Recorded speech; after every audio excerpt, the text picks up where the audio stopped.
Bem-vindos de volta ao programa Rompendo Limites. Estamos falando sobre voltar ao primeiro amor, não é, Ellen? E como isso é necessário. É verdade. Não é só necessário o primeiro amor, como também é necessário o testemunho, não é?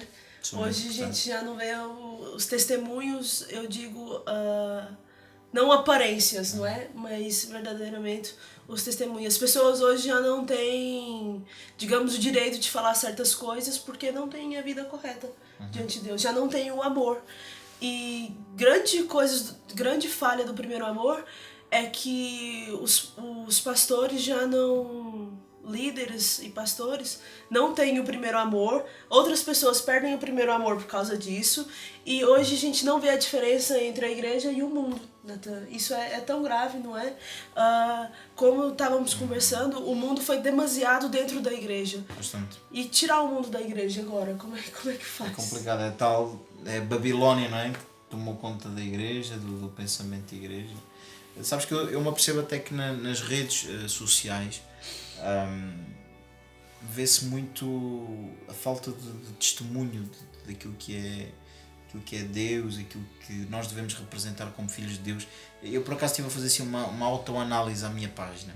Será que a minha página de Facebook serve para glorificar a Deus? Serve para transmitir algo que tenha a ver com Deus, com a sua obra e com o seu reino, não é? Tenho feito essa pergunta a mim mesmo, não é?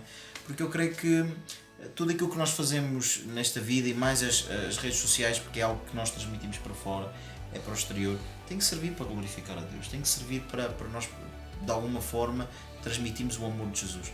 E sabes que eu tenho visto esta falta de amor, de testemunho, não é? Porque a falta de amor também tem a ver com o amor ao próximo, não é? Amor a Deus e amor ao próximo são os dois maiores sinais de amor que Jesus nos ensinou. E eu vejo muitas vezes, por exemplo, no Facebook, guerras abertas entre igrejas, entre irmãos.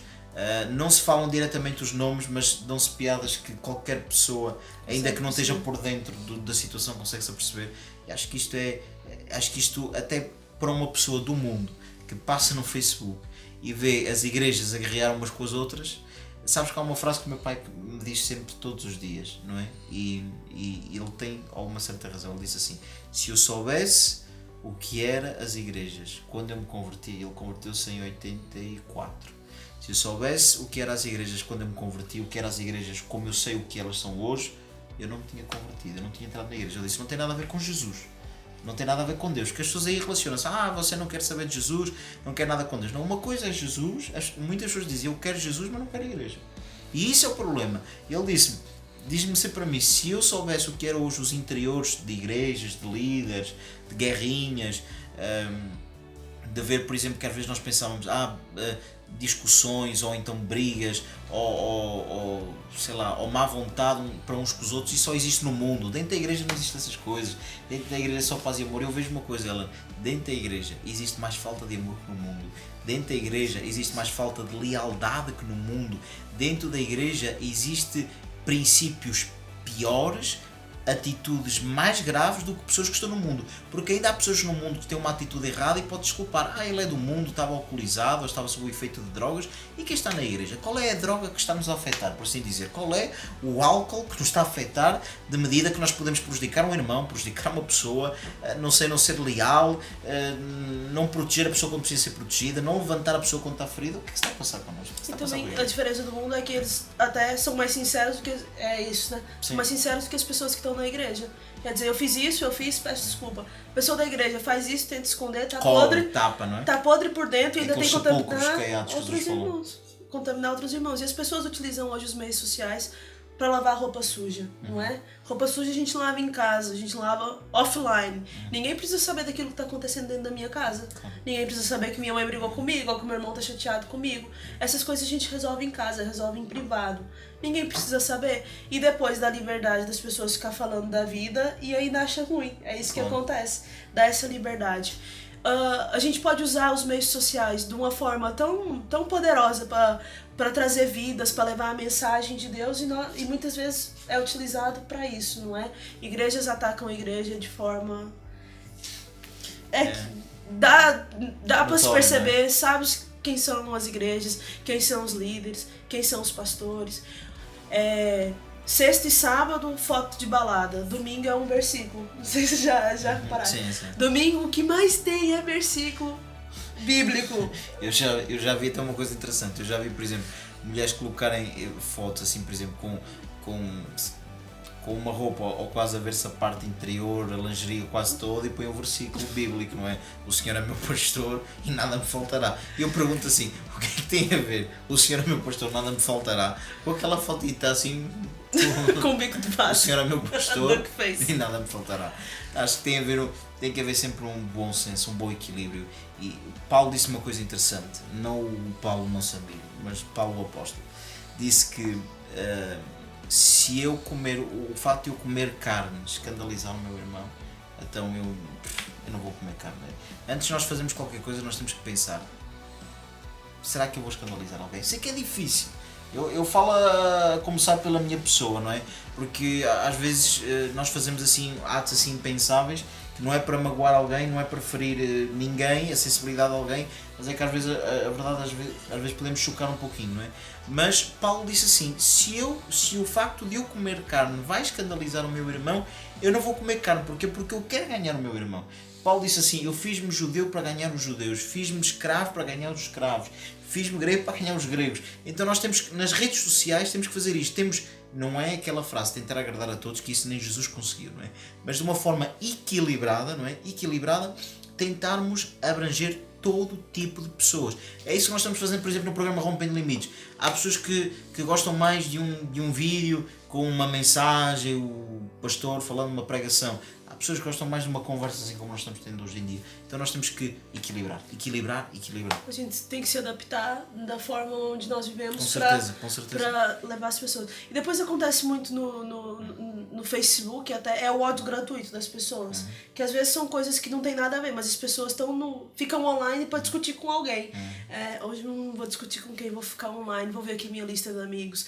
E muitas vezes acontece com os líderes o ataque gratuito. Por exemplo, o líder coloca uma foto nas férias, uma foto de uma roupa, uma foto, sei lá, uma coisa mesmo simples, e as pessoas levam isso a mal. Às vezes também tem a falta de maturidade das pessoas que utilizam esses meios sociais, não é? Nem tudo... são tempestades em copo d'água, por assim dizer. Claro que tem aquelas coisas que misericórdia, não é? E tem aquelas pessoas que não têm maturidade, não sabem utilizar o Facebook. Nem tudo é para comentar, não é? Não é tudo... não somos chamados nem mentados para todos os assuntos. E também não somos convidados em todas as conversas que está tendo no Facebook. É isso não é? Não é se eu estou conversando com você, uma coisa, uma pessoa de fora vem e até joga lenha na fogueira, Sim. não é? Não ouvi dizer ele falando da tua mãe, não sei o quê. E eu acho que falta o bom senso das pessoas em utilizar os meios de comunicação. Porque o Facebook, no fundo, é um ótimo instrumento. Eu gosto muito do Facebook. Sim, o Facebook e as redes sociais, né, em geral, mas o Facebook, pelo menos em famoso. Portugal, está mais, né, Eu ainda tenho High Five, é atual também. O Wi-Fi já passou, já foi outra década, ela já passou. Agora tem o Twitter também, não é? Que as Twitter. pessoas, E o YouTube. O YouTube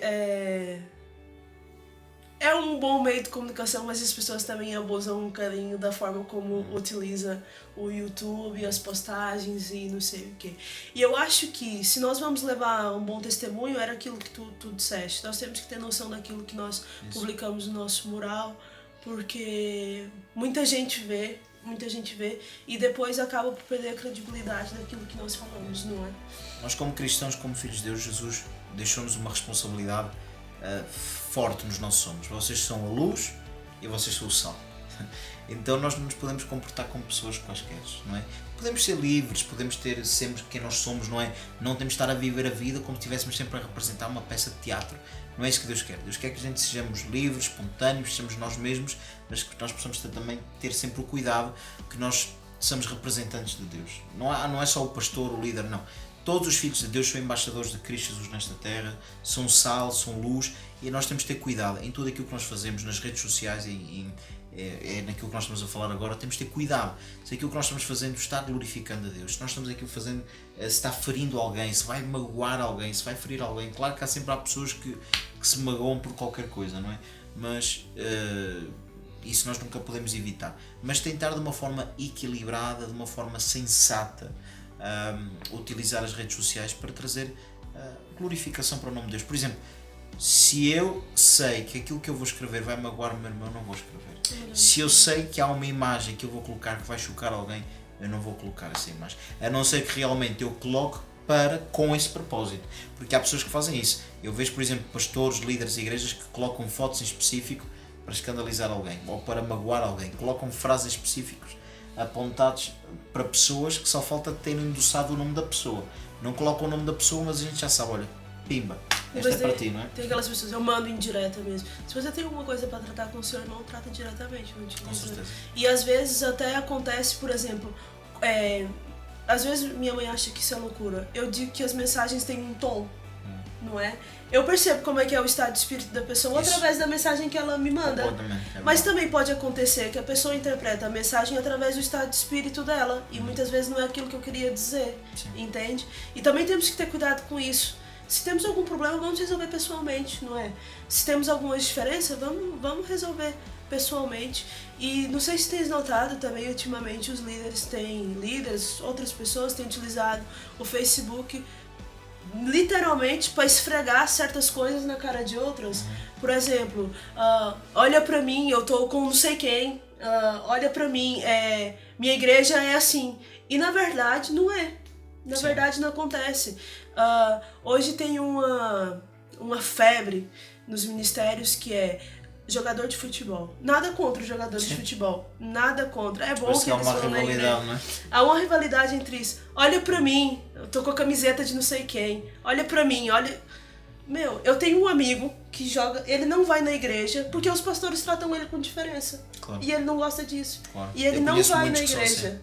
E agora, por que você não posta a foto do irmão que tá com você desde o princípio, que limpa a igreja, por que você não coloca? Claro. Qual é a diferença? É porque ele paga não sei o que, ou ele é capaz de... Não sei quem é capaz de pagar um jantar legal, e o irmão, não é? Que tá do lado. As pessoas esquecem que o posto mais alto na igreja que tem, abaixo de Jesus, é ser de servo. Isso é que importa. O irmão que limpa a igreja, o irmão que chega mais cedo também importa. Não é só o irmão que dá o dízimo alto. E as pessoas têm colocado isso no Facebook e toda a gente tem percebido que isso tem acontecido.